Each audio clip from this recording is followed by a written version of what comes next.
How to log in into Temu account.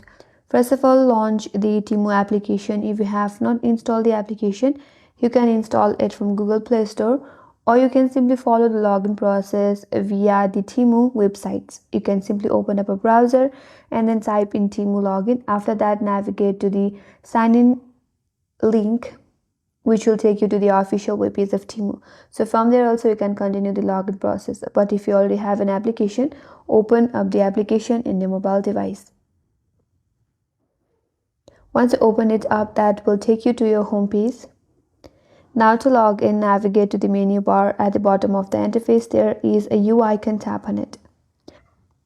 After that, you will have a button that says sign in or register. Tap on it.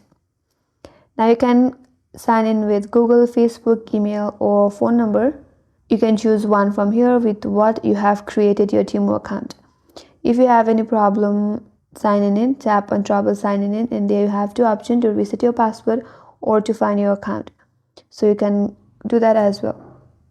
If you have created your account with Google, tap on Google and then choose your account. If you have created with Facebook, tap on it and it might ask you to enter your Facebook login credential. Provide it and you will be logged in with your account. Or if you have created your account with email, type in your email and password. Or if you have created your account with phone number, you have to provide your phone number as well. And with that, you will be logged in with your Temu account. So this is the way to log into Temu account, and that's for this video. Hope this video was helpful, and if you're new to our channel, consider subscribing. Thanks for watching and stay tuned for more videos.